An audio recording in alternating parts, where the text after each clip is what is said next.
मैं पूछना चाहता हूं टीएमसी के लोगों से, कांग्रेस और वाम के लेफ्ट के लोगों से, क्या बंगाल का वोटर आपका गुलाम है? क्या आपकी बात को सुनेगा? बंगाल का वोटर जिसको चाहे वोट देगा, मुझे देगा या नहीं देगा, मगर आप कब से बोलना शुरू कर दिए कि नहीं आओ? मेरे अजीज दोस्तों, मेरी इज्जतदार मां और बहनों, 70 साल से आप लोगों ने कांग्रेस को वोट दिया, लेफ्ट फ्रंट को वोट दिया, 10 साल आपने टीएमसी को वोट दिया और इन तीनों पार्टीज ने आपसे वोट लेकर यह कहा कि हम हिंदुत्व को रोकेंगे, हम आपका डेवलपमेंट करेंगे, हम आपसे इंसाफ करेंगे। मगर मैं आपको बता रहा हूं कि बंगाल के दलितों को और खास तौर से मुस्लिम अक़लियत को ना इंसाफ मिला, ना उनका डेवलपमेंट हुआ, ना ये लोग बंगाल में हिंदुत्व की तहजीब को या उसके पॉलिटिकल गलबे को रोक सके। ये इनकी नाकामी की वजह से हिंदुत्व आज बंगाल में आगे बढ़ रहा है। 70 साल से धोखा दिया और आपका वोट हासिल किया। मेरे अजीज दोस्तों और बुजुर्गों, ममता बनर्जी क्या कहती हैं कि मैं मुसलमानों की प्रोटेक्टर हूं। ममता बनर्जी हर जगह कहती हैं, अब इस इलेक्शन में नहीं बोल रही हैं, मगर हम ममता बनर्जी को बताना चाह रहे हैं, आप जरूर बंगाल के मुख्यमंत्री हैं, मगर हमारा प्रोटेक्टर तो सिर्फ अल्लाह ही रहेगा। आपके प्रोटेक्शन की जरूरत नहीं है। आपका काम यह है कि बहैसियत मुख्यमंत्री आपने भारत के संविधान के ऊपर ओथ लिया है और ओथ जब आप लेती हैं, चाहे आप हो या नरेंद्र मोदी हो, इनका काम यह है कि भारत की और बंगाल की जनता से इंसाफ करें, जो ना आप किया है और ना मोदी ने किया है। दोनों ने इंसाफ नहीं किया है, दोनों ने इंसाफ नहीं किया है। और चौथी बात यह कि ममता बनर्जी ने मेरे आने से पहले, माशाअल्लाह मैं शुक्रिया अदा करता हूं मैडम चीफ मिनिस्टर का, कि दूल्हे के आने से पहले उन्होंने दूल्हे के बारे में बात करना शुरू कर दी। हर जगह टीवी चैनल पर जलसे में बहुत अच्छा है, आप बोलिए जरूर, क्योंकि मुझे मालूम है कि आपके दिमाग में असदुद्दीन ओवैसी आपको दर्द पहुंचा रहा है, इसलिए ममता बनर्जी बोल रही है। हम ममता बनर्जी से, टीएमसी से पूछना चाहते हैं, 10 साल से आपको सत्ता मिली बंगाल में, आपने अभी अपने पार्टी का इलेक्शन मैनिफेस्टो रिलीज किया। इलेक्शन मैनिफेस्टो में एक वर्ड नहीं है मुस्लिम, एक वर्ड नहीं है, और आप उसमें लिखते भी नहीं है कि आपने 10 साल में मुस्लिम माइनॉरिटीज के लिए क्या किया, आपने मुस्लिम माइनॉरिटीज के लिए कौन सा काम किया, बताइए ना। वो भी नहीं बताते आप। और फिर आप ये भी बोलते हैं कि मैं, ममता बनर्जी ये भी कहती हैं कि मैं माइनॉरिटी की मिनिस्टर भी हूं, वो पोस्ट मेरे पास है। तो बताइए ना आपने क्या किया, कुछ तो किया होगा ना आपने, तो बताइए आपने क्या किया। मेरे अजीज दोस्तों और बुजुर्गों, मेरी इज्जतदार मां और बहनों, 10 साल आपने टीएमसी को वोट दिया, उससे पहले 30-31 साल लेफ्ट को, उससे पहले कांग्रेस को आपने वोट दिया। मैं आज आपके सामने सिर्फ कम से कम वक्त में चंद बातें बताकर यहां से रुखसत हो जाऊंगा, क्योंकि अब तो जलसा पहला हुआ है, इंशाल्लाह बहुत होंगे, अब यहां से जलसे होंगे इंशाल्लाह ताला। मैडम चीफ मिनिस्टर कुछ नहीं बता सकती हैं। मैडम चीफ मिनिस्टर क्या दिखाती हैं? मुसलमानों के ईद के दिन आकर सर पे अपने पल्ले सर पे ओढ़ के ऐसा दुआ करते, और आप लोग क्या करते? ओ, उससे पेट भरता, उससे नौकरी मिलती, बच्चों को स्कूल मिलता, अस्पताल मिलता, पुलिस से जुल्म का खात्मा होता। मगर ये इनका ड्रामा, सर पे ओढ़ो, हाथ उठाओ, अल्लाहू अकबर, ये नाटक है। ये नाटक कब तक चलता रहेगा? अच्छा, अब आप खुद, मैं आपको बता रहा हूं, मैं ममता बनर्जी से, चीफ मिनिस्टर बंगाल से, ये लेफ्ट फ्रंट के लोगों से और कांग्रेस, ये लेफ्ट फ्रंट कांग्रेस तो इनका आखिरी इलेक्शन है, इसके बाद खत्म ही हो जाने वाले हैं, नहीं रहने वाले हैं। ये इनसे मैं पूछना चाह रहा हूं, बंगाल में आप ये बताइए कि क्या ये बात सच नहीं है कि बंगाल में 15% मुसलमान बच्चे जिनकी उम्र 6 साल और 14 साल की है वो स्कूल के बाहर हैं। 6 और 14 साल की उम्र के बच्चे 15% स्कूल के बाहर हैं। क्यों नहीं डाले उनको स्कूल में? आप, मैं रोका था क्या आपको? ठीक है, मैं गद्दार हूं, चलिए मान लिया मैं गद्दार हूं, मैं सब कुछ हूं, मगर आप स्कूल में क्यों नहीं स्कूल नहीं बनाए? ये गवर्नमेंट का डेटा है, मेरा नहीं है। 6 और 14 साल की उम्र के 15% मुस्लिम बच्चे स्कूल के बाहर हैं। आपको मालूम, यूपी और बिहार के बाद सबसे ज्यादा मुसलमान बच्चे आउट ऑफ स्कूल कहां पर है? बंगाल में। बंगाल में ये क्यों नहीं किया आपने? मैं रोका क्या आपको? आप स्कूल खोल देते। 30 साल लेफ्ट की हुकूमत, उससे पहले कांग्रेस की हुकूमत, 10 साल से टीएमसी की सरकार, किसने रोका था आपको स्कूल खोलने से? क्या यह बात सच नहीं है कि जितने सेकेंडरी और हायर स्कूल हैं वो मुर्शिदाबाद में, मालदा में, दिनाजपुर में नहीं है? क्यों नहीं है? क्योंकि यहां पर बड़ी तादाद में मुस्लिम माइनॉरिटी रहती है। कहां पर ये स्कूल ज्यादा है? दार्जिलिंग में है, बंकुरा में है। आप बताइए फिर ये क्यों, आप यहां क्यों नहीं खोलते? आप यहां पर खोलना चाहिए ना जहां पर जरूरत है, मगर नहीं। ममता बनर्जी बोलेंगे वो इसी गद्दार है, लेफ्ट कांग्रेस बोलेंगे बी टीम है। अरे मैं सब कुछ हूं बाबा, तुमने स्कूल क्यों नहीं खोला? इनके पास इसका कोई जवाब नहीं है।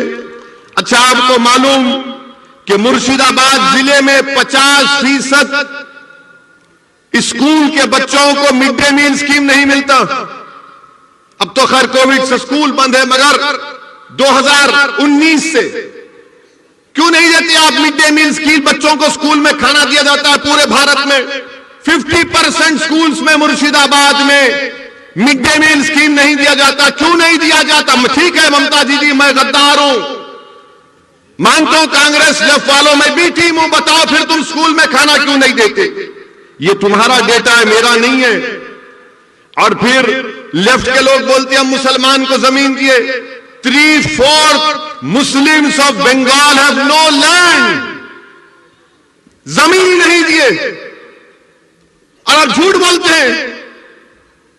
मेरे अजीज दोस्तों और बुजुर्गों, फिर उसके बाद आप देख लीजिए कि 6 सबसे बदतरीन डिस्ट्रिक्ट जो हैं हेल्थ के एतबार से, 3 के 3 तो 50% मुस्लिम माइनॉरिटी के डिस्ट्रिक्ट हैं। आप क्यों नहीं खोले अस्पताल? वहां पर खोलना था ना, मैं रोका आपको।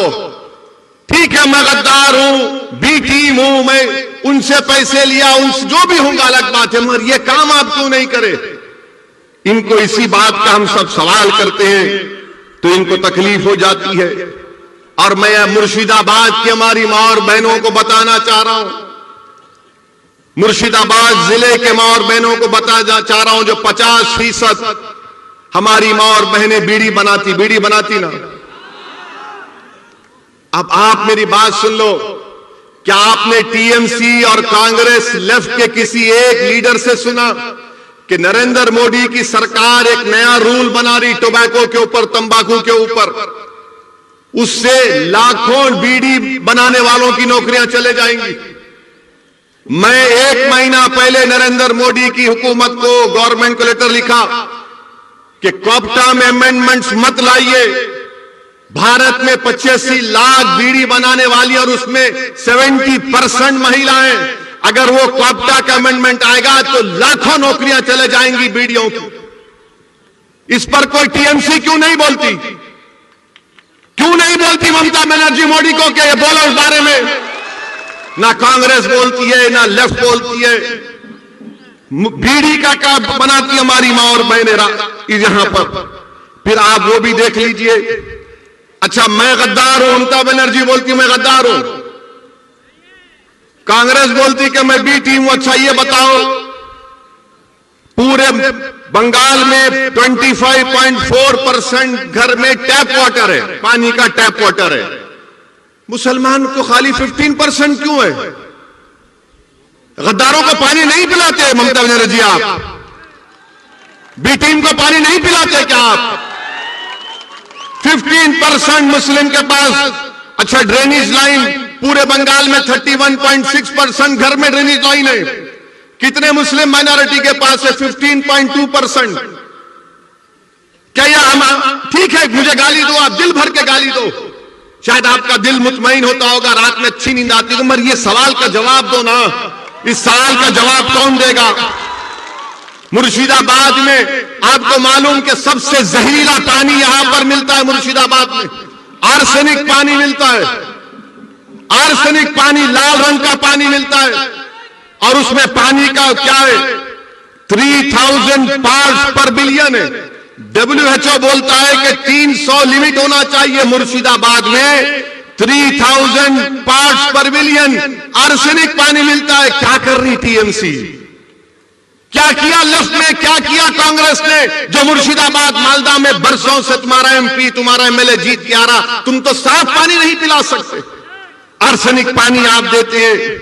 मेरे अजीज दोस्तों और बुजुर्गों, फिर वहीं पर आप देखिए मगरबी बंगाल में हायर एजुकेशन का सर्वे हुआ गवर्नमेंट ऑफ इंडिया का। कितने मुस्लिम माइनॉरिटी के बच्चे हायर एजुकेशन में पढ़ रहे मालूम आपको? बंगाल में मुसलमानों का पॉपुलेशन क्या है? 2011 का सेंसस कहता है 27-28%। हायर एजुकेशन में बंगाल के कॉलेजों में खाली 7.8 बच्चे पढ़ रहे हैं। 7.8। कितने टीचर है कलकत्ता यूनिवर्सिटी में, जादवपुर प्रेसिडेंसी में मुस्लिम टीचर 3.6 है। ममता जी, मैं गद्दार हूं ना? आप मुझे सलाह देना था, ये बच्चों को नौकरी क्यों नहीं देते आप?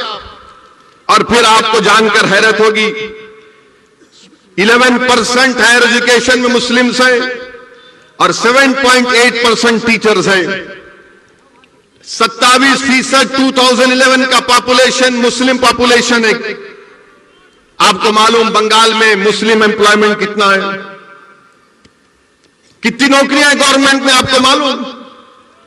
27% पॉपुलेशन है मुस्लिम माइनॉरिटी का, और गवर्नमेंट में ममता बनर्जी हो या कांग्रेस हो, लेफ्ट हो, ओनली 6% मुस्लिम आज एम्प्लॉयमेंट में गवर्नमेंट में। 27% पॉपुलेशन, 6% नौकरी। और तीसरा आ जाइए आप, कितने जेल में है मुसलमान मालूम आपको? कितने जेल में है मुसलमान आपको मालूम? अभी बंगाल के कितने जेल में मालूम तुमको? तुम्हारी आबादी मुस्लिम अकलियत की आबादी 27%, गवर्नमेंट में नौकरी 6%, जेल में कितने मालूम? 38%। ताली मारने का नहीं है, सोचने का है। ताली मत मारो, सोचो मेरी बात को। ममता बनर्जी बोलती मैं गद्दार हूं, कांग्रेस लेफ्ट बोलती मैं बी टीम हूं। ठीक है, मैं मान लेता हूं तुम सच हो, मगर ये क्या है फिर? ये बर्बादी की दास्तान किसने की? ये बर्बाद किसने किया मुझे?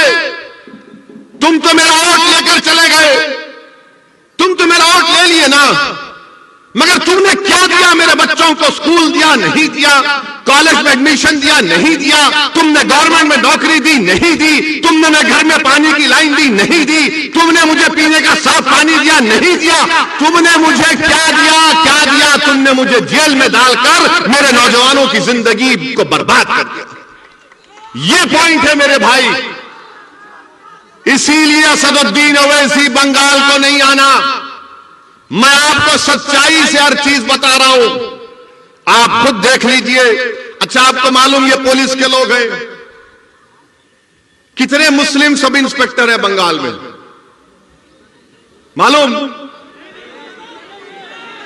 कितना तुम्हारा पॉपुलेशन है? 28% पॉपुलेशन है ना। ममता बनर्जी बोलती है ओवैसी गद्दार, कांग्रेस लेफ्ट बोलती है ओवैसी बी टीम। पूरे बंगाल में खाली 7% मुस्लिम सब इंस्पेक्टर्स हैं। 7%, 7%, जिसको सार्जेंट बोलते हैं, इंस्पेक्टर बोलते हैं। कितने मालूम आपको? 2%। 2% है खाली। मेरे भाई ये क्या हो रहा है?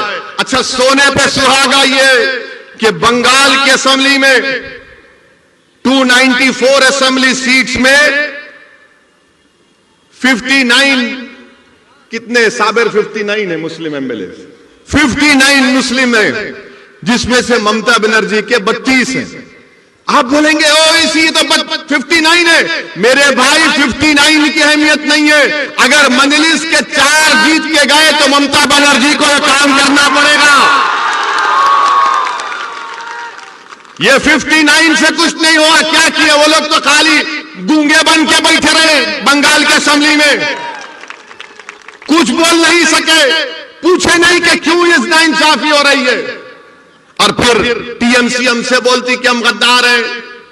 मैं ममता बनर्जी आपको याद दिला रहा हूं, यहां के जलसे से मैं ममता बनर्जी को याद दिला रहा हूं कि ममता बनर्जी 30 अप्रैल 2002, ये मैं जो कुछ कह रहा हूं ना, मैं चैलेंज कर रहा हूं। अगर इसमें से एक वर्ड भी गलत है तो मेरे को चैलेंज कर रहा हूं, बैठ के डिबेट करेंगे, टीवी के सामने आ जाओ। 30 अप्रैल 2002 को लोकसभा में डिबेट हुआ गुजरात के फसादात के लिए, जब मेरे वालिद सालारे मिल्लत अलैहिर्रहमा एमपी थे, सुल्तान सलाहुद्दीन ओवैसी। लोकसभा में सबने उस मोशन के खिलाफ वोट दिया। ममता बनर्जी आपने तो मोदी का साथ दिया था 30 अप्रैल 2002 को। और मैं गद्दार हूं, मैं गद्दार हूं।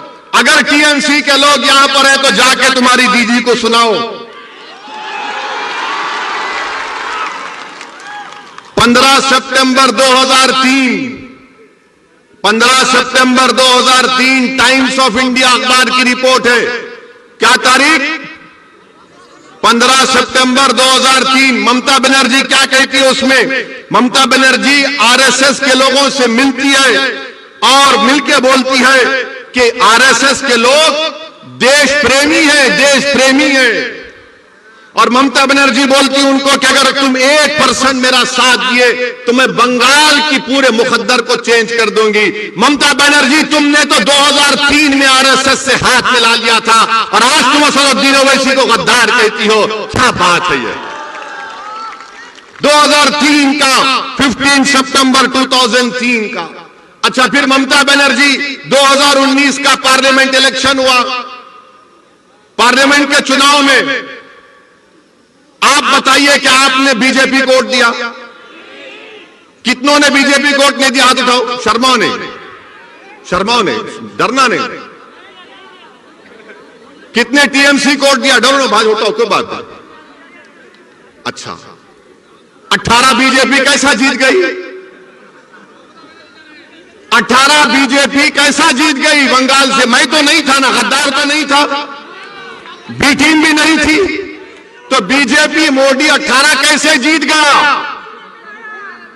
टीएमसी का, ममता का वोटर मोदी के गोद में बैठ के चाय पी रहा है। और ममता बनर्जी, टीएमसी, लेफ्ट, कांग्रेस हमको गद्दार, बी टीम, क्या क्या गाली देते थे। अच्छा, फिर रिजल्ट आया तो ममता बनर्जी ने क्या कहा था? मीडिया ने जाकर ममता बनर्जी से क्या पूछा? ए दीदी, बीजेपी इतना जीत गई, क्या मुस्लिम की वजह से हुआ? मीडिया को भी शौक खाली मुसलमान से है। तो ममता बनर्जी ने क्या कहा कि हां, गाय दूध देती है तो कभी गाय लात भी मारती है। कहा था ना, कहा था ना। मेरे को एक जवाब दो, तुम इंसान हो, तुम गाय हो?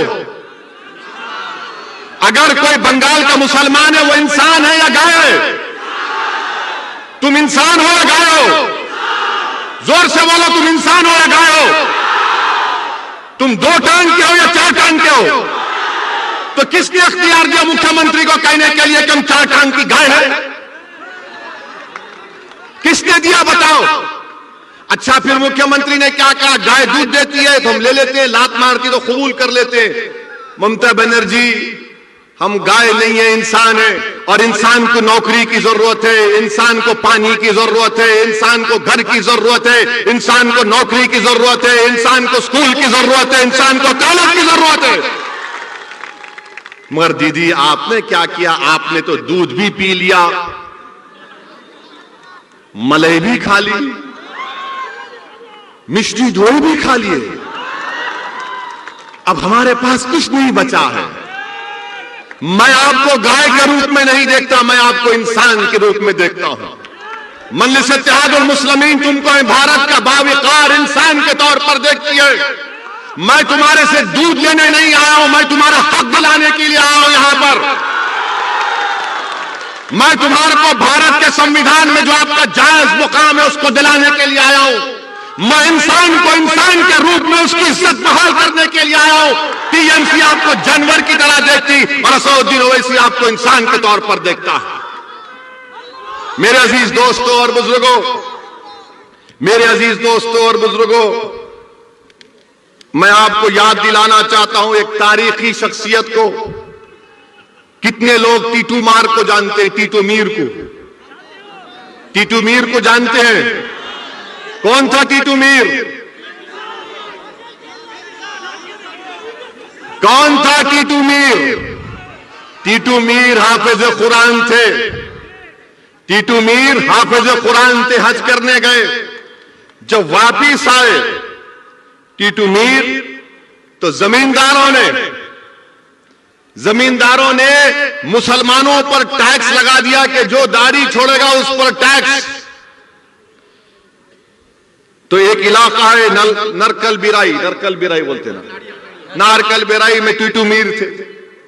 तो टीटू मीर ने कहा कि हम जमींदारों को दाढ़ी छोड़ने पर टैक्स नहीं देंगे। तो टीटू मीर ने एक किला बनाया जिसको बंसर कला बोलते हैं, बंसर कल्ला बोलते हैं। टीटू मीर ने बनाया और टीटू मीर ने उन जमींदारों और अंग्रेजों के खिलाफ जिहाद किया था ना।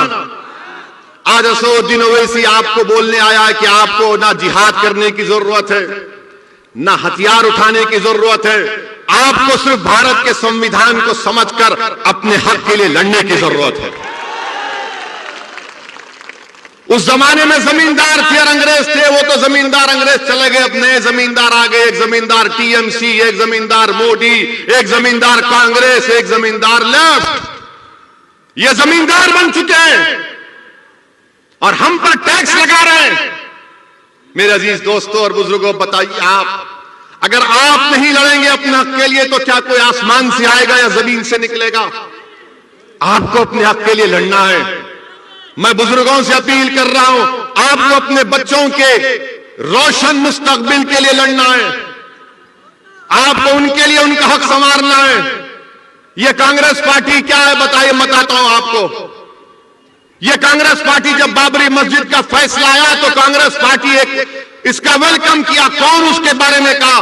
किसने कहा कि supreme court is supreme but not infallible? उसका नाम असदुद्दीन ओवैसी था। ममता बनर्जी, पूछो उनसे टीएमसी से कि राम मंदिर का जजमेंट आया, उसके बारे में आपकी क्या राय है? तो बोलेंगे, नाराज हो जाएंगे वो लोग, मान खामोश बैठो। कांग्रेस के बहुत बड़े चीफ मिनिस्टर कमलनाथ ने ईंटें भिजा दी, प्रियंका गांधी ने उसका वेलकम किया।